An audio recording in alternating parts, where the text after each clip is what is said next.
currently the professor of chemistry at University of Louisville and also the director of the Crane Center for Analytical Chemistry. So Xiang has been a professor there for 16 years, he said. And prior to that, Zhang also worked in the industry. So Xiang also has been the executive committee member of CACA and served as the president from 2018 to 2020 for CACA. So Xiang today is going to talk about choosing a career path in academia or industry. Let's welcome Xiang.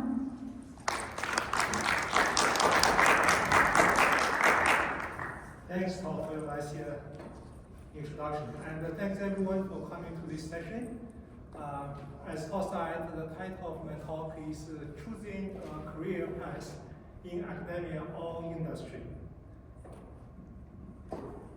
So clearly, if you want to be successful in your career, regardless what you are going to do, we all need to be very motivated and innovative and hardworking guys. And you definitely need to collaborate with someone. You need to be a good team player, and so on and so forth. So all of these characteristics, they are all needed, regardless what you are going to do in your career. However, between academia and the industry, their focus are slightly different. So for example, if you're in academia, your focus is mainly on the knowledge generation through your research and also your discovery. At the same time, if you are hired in the university, teaching students and publishing paper is your daily job. And definitely, you are fully responsible for your own research if you are the PI of our life. So it's like a family hack. You take care of everything by yourself. But if you are interested in the industry, so industry actually is product driven. So that means your research, yes, in industry you still do research, but your research is mainly focused on application and profitability. So it definitely requires more collaborative work within your company. There's no way the one single person's job to form a company. But definitely, if you are going to work as a member of the team, you need to have a timeline commitment. So clearly, even so, you have two categories of the jobs in academia or industry, but people actually interchange their job between these two fields. Okay? For example, as a faculty, you can always consult to a company. Or if you are a company employee, most cases, at the later of your stage, you come back to the school. You just to focus on teaching. So, if you decide to choose an academia position, so there are three key things actually is evaluated on a daily basis. That's actually teaching, research, and service. So, if you want to be successful in three of these things, so you definitely need to enjoy teaching and mentoring your student. So without this fundamental requirement, you will not do a good job there. And definitely you also need to be passionate about exploring the fundamental science. So you need to focus on the discovery on a daily basis. And definitely you also need to value your independence and autonomy in research and education. Another characteristic to be a faculty is you must be self-starter. And you must have excellent management skill. Even your research team may be very small, but you take care of everything by yourself. So at the very end, because of this, you actually take the increased duties and work long hours. There's no academic position is 8 hours per day. There's no way. So because all of these things is because you are going to earn your sole recognitions for your accomplishment. You see, you take care of everything by yourself if you are going to be a live PI. So in industry, it's slightly different. In industry, you have to be interested in achieving immediate impact on the real life, on the real world. So for example, you got a product, you want to sell it, like Andrea said, people need to buy it. Okay? If you do the research, people may not immediately see it, maybe down the road 10 years or 20 years, you never know. And also in industry, they prefer a more structured work environment with defined goals and career paths. So if you want to go to a already structured environment, so industry probably is a good choice for you. And also you need to enjoy established work schedule set forth by the company. So you go to the company at 9 o'clock, go home at 6. I mean, most cases, not everyone. People in industry still works very hard over time. Okay? And usually you get a higher salary pay and the benefits. Here is a study shown from NSF. Okay, in general, industry get about 30% higher pay than academia. This actually is not true for junior faculty. It's true for senior faculty probably, because junior faculty in academia usually we have 9 months appointment. So you still have 3 months to make money for yourself. Okay. So if you count that 3 months together, probably is very similar. However, make that 3 months of salary, it depends on a lot of things I'm going to talk about. So overall, if you choose a career in industry, so the company is recognized by the product. It's not your individual. So this is completely different from academia career. In academia, if you have any accomplishment, the PI gets recognized. Okay, that definitely student also recognized. But in industry, most cases, is company is recognized. So by saying there is some difference between a career in industry and a career in academia. However, in these days, people actually, you can see a lot of people actually switching. Okay, some people jump from industry to academia. Some people switch their job from academia to industry. So that's the reason actually is very obvious, because sometimes people just did not make a right choice at the beginning, and sometimes in the middle they found, hey, I just want to change, take a challenge in my career. So there is a study, but even so, this is very old data. Okay.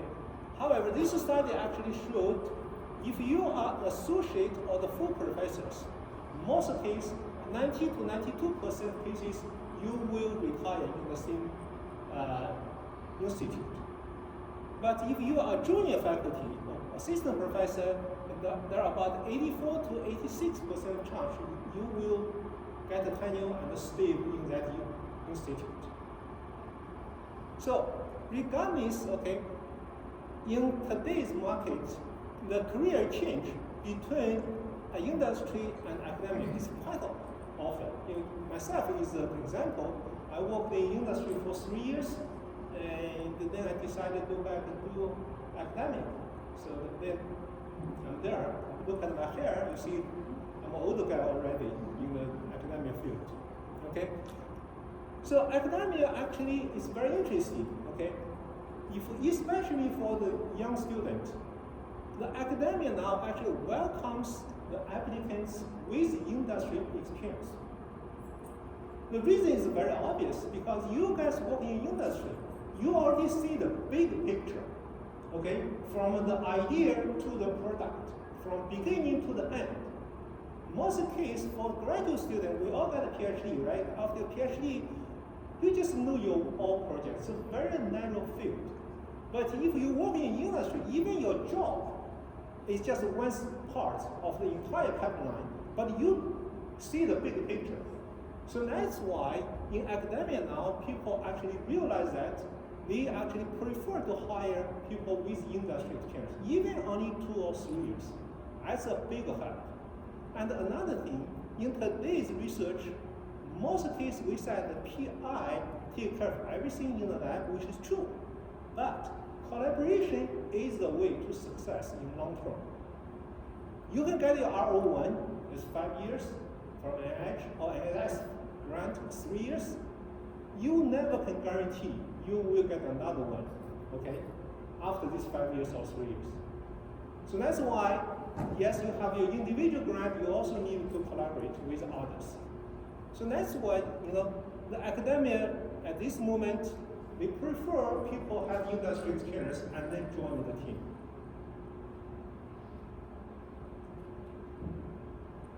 So if we talk about the academia, okay, from now on, I'm going to mainly focus on the positions in academia, okay? So in academia, there are two types of positions, okay?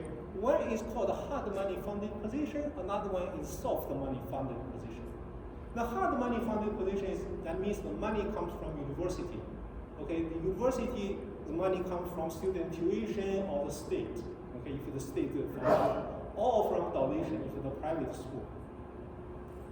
So for the hard money funded position, we have tenure track as a tenured faculty. We also have teaching, adjunct faculty, and staff. And definitely we have the big guy, administrators. So all of these positions, the tenure track and tenured faculty, the position actually is determined by many people. It's not only one person. I'm going to talk about that later on. In industry, when we hire one person, most cases the decision is made by your hire manager. But in university and in academia, it's totally different. Okay. So if you are going to apply a teaching faculty, adjunct or staff position, the chair can make decision, or sometimes involve the faculty vote. If you are going to try looking for an administrator's position, it really depends on the position. It can involve many bodies, okay, like student organization, staff, faculty, chair, dean, and so on and so forth. For example, in our school, when we hire our dean, the search committee actually contains 32 people. It's unbelievable large, okay? 32 people, you need to come to a decision. So in industry, this will never happen, okay? So if you are going to have a position with soft money funded, okay, most of the cases it will be decided by the lab PI. Okay, if it's funded, the position is in the department, the department chair will make a decision. So this is the process of a tenure track faculty hiring process. So at the beginning, the department needed to get permission to create a position. So this actually, the department starts the request, and then dean get approved, and then provost need on the same page also. After they all approved, so we'll create a position and put the job, but at least internally in the department, we know we are going to have a position open next semester, for example. So then the chair will appoint a search committee. Usually it's 4 or 5 faculty, okay? And then the committee will be approved by the department faculty again, and then the search committee will do its evaluation. So this part is like the industry, okay? The search committee basically puts the job ad outside and then connect application package and then do the first round review, select the top candidate for online interview, and then invite some of them for the on-site interview. So this step is very similar like what we are doing in industry. Now, after this done, the thing is, in academia, the dean is higher than manager. It's not someone you are going to directly work with. So that's why the dean is always involved, okay, during this interview process. After the search committee and the dean get some kind of consensus, so then the search committee will recommend the top candidates. For example, top 3 or 4 candidates. And then this will be submitted to the faculty meeting, department faculty meeting. The faculty will then vote. So the faculty, after faculty vote, for the faculty only vote, the candidate is good, is acceptable or not acceptable. So then all of this information pass to the dean. The dean make a decision. The dean can make a decision, they need to come back to the department again. The department needs to vote. So if these two do not agree to each other, so then the search is not successful. It's not a success search. So what I want to point out here is overall in academia, the search position is really open to everyone. So there is not something, okay, this guy does not like me, and then he will not hire me. Or I know someone in the department, and he will have hire me. No, that's not the case at all. So everything, entire process is transparent. So most of the case, the people you apply, you did not get a position, is not you are not good academically.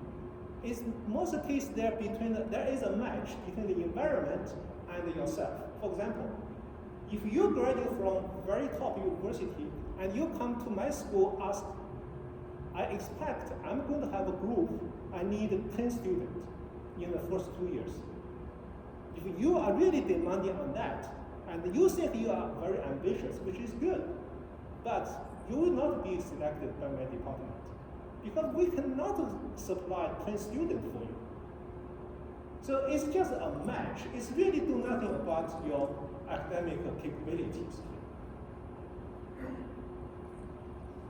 So then, most of the case, we think in academia, if you get a contract, especially if you get a tenure, after you get a tenure, it's a lifetime job. That's not true. In theory, actually, in practice, actually, you get an annual contract, like what you are getting from in industry. But the difference is the appointment actually is different. In industry, you always get a 12 months appointment. But in here, in medical school, you is 12 months appointment. But in other school, like science or liberal arts, usually is 9 months appointment. So that's what I said, okay, if you have 9 months appointment, your 9 months appointment, your salary is fully covered by the university. Okay. The other 3 months, especially the summer, you're free. So you can either travel around the world or you do the hard working, teaching the course, or do research and get paid. Okay. So this is how the contract works in academia. So the performance actually in academia is reviewed every year, like in industry. Okay. So in academia we have annual review. We also have a 5-year review. So for the review actually usually is done by the department committee. So department committee is again nominated by the department chair, but is approved by the entire committee body. Everyone votes. Need to make sure you can do a good job there. So there are 3 things mainly considered during the review process: is teaching, research, and intellectual activity, and also services. So teaching actually includes the course you taught, student course evaluation, your graduate student supervising, and student award achievement, and so on and so forth. For the junior faculty, there is a 1 middle term review. This is actually critical. Usually occurred on the 3rd year, in the 3rd year. So the committee you will submit your package to the committee. The committee will go through your package and then tells you what's the problem, potential problem, how to improve, and so on and so forth.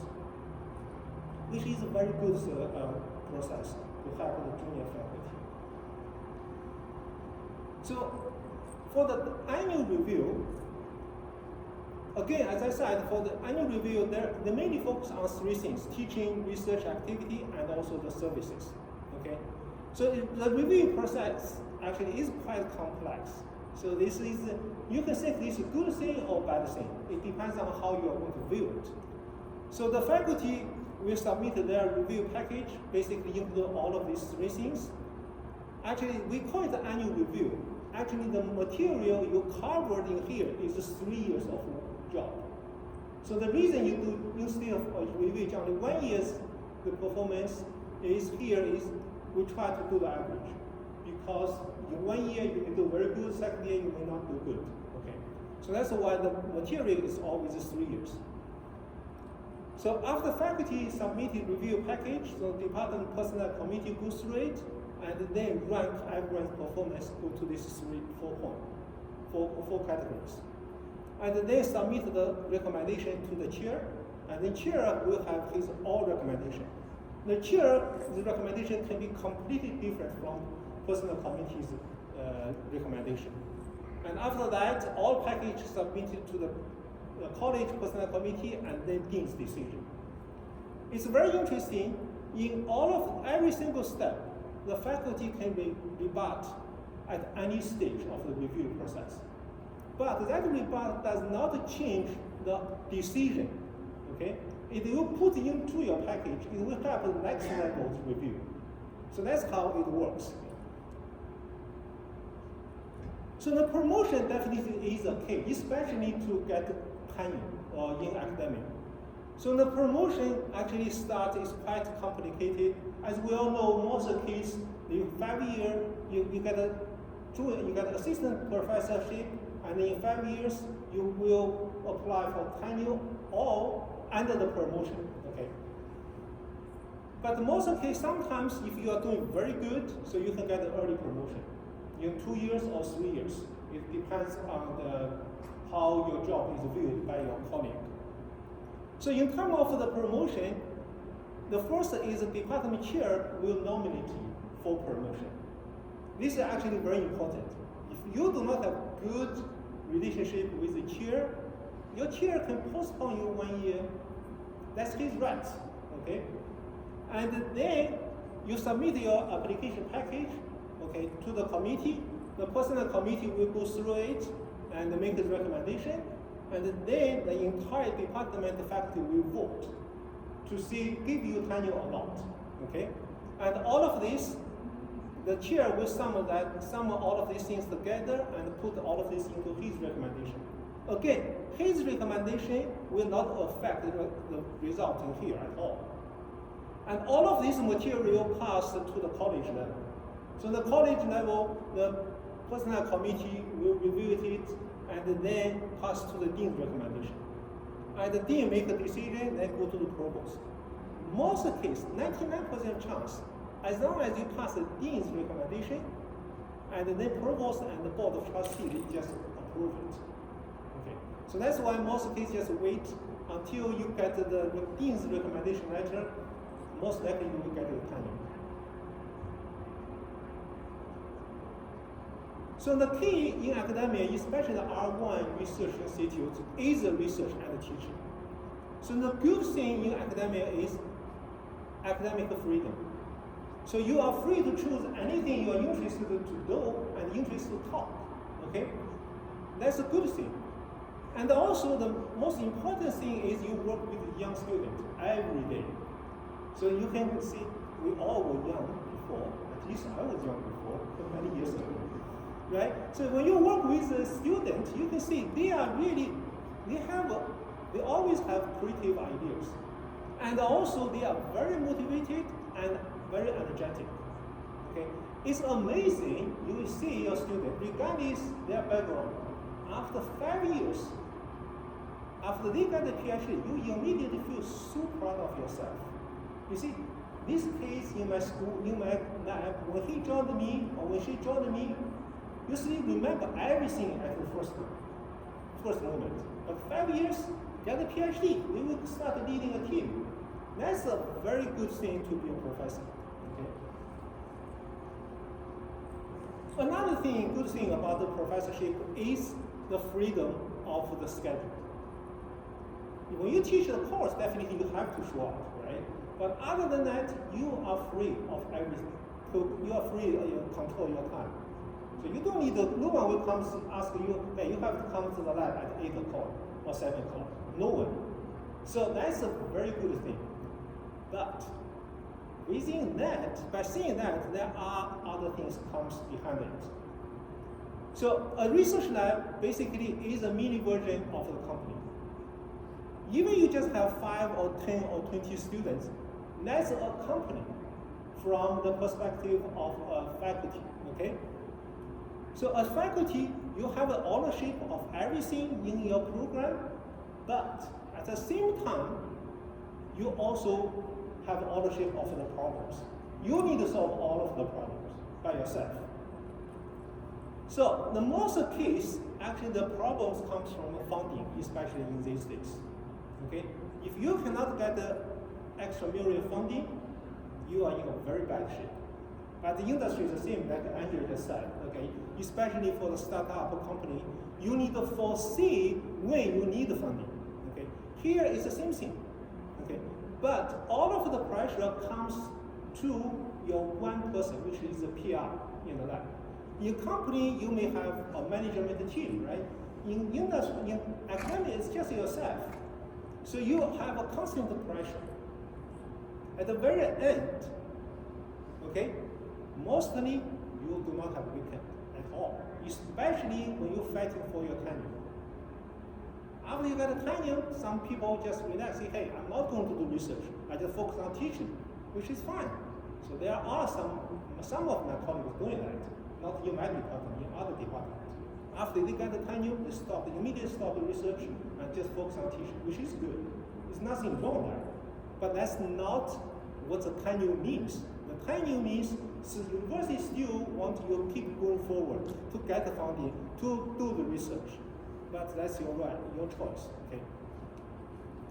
And also another thing is long hour working day. There's no 8 hours working day in academia at all. Yes, maybe someday you don't work at all in 2 hours, in 2 days, that's your freedom. But in most cases, you have a very long working hours. It's easily 60 hours per week. It's almost like your daily life. Okay, 80 hours is quite common also. So in academia, another characteristic is the communication. It's very, very important in academia. You're constantly thinking, talking. Even when you're thinking, you're still communication. You're thinking, you talk to yourself, okay? And writing and reading and writing. So there are many things you need to read and write. Okay, most of the time is about the funding.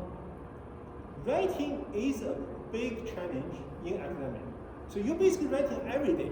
You have your student write the manuscript, you review paper, you review grants, you write a summary, okay? You're also writing your all grants.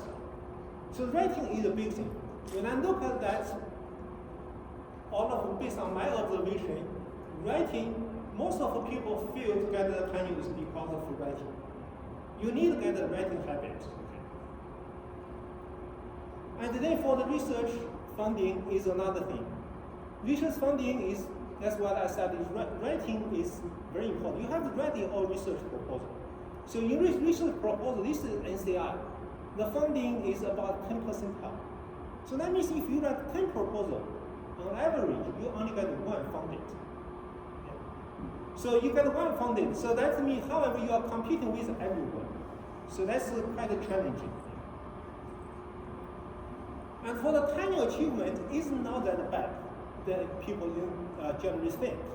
If you look at here, for the tenure, most of the case, when you come to the tenure decisions, we review your teaching, research achievement, service, and the potential of build up future success, okay, track, whether you can be future success or not.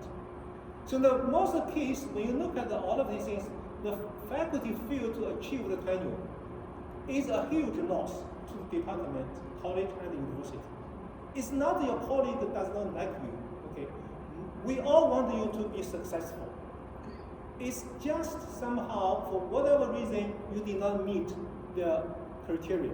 Okay, so that's why it's very important to know what the expectations are from the day one when you get the faculty position, and also you need to constantly ensure you are meeting them. You are not doing that every day, but you need to do it at least half year or 1 annual by yourself. Make sure you're actually on the track. So this is some statistics about the tenure achievement.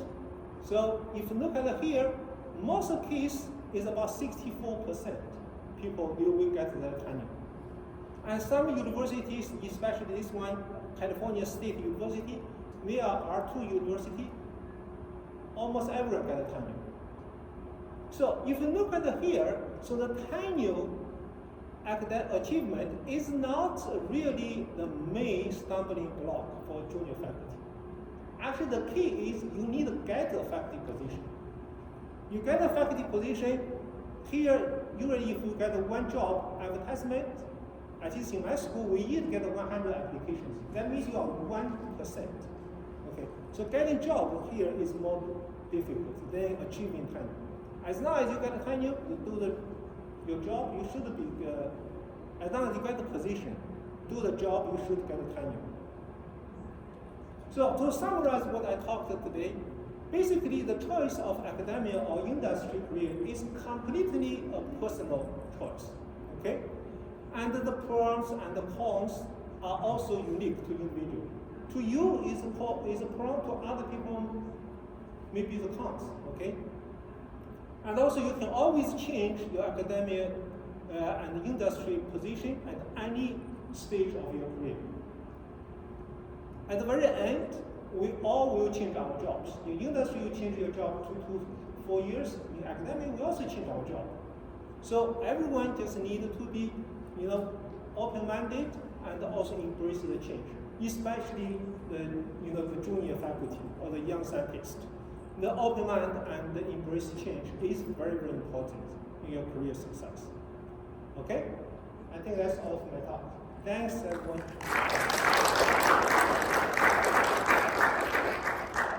Great presentation, Xiang.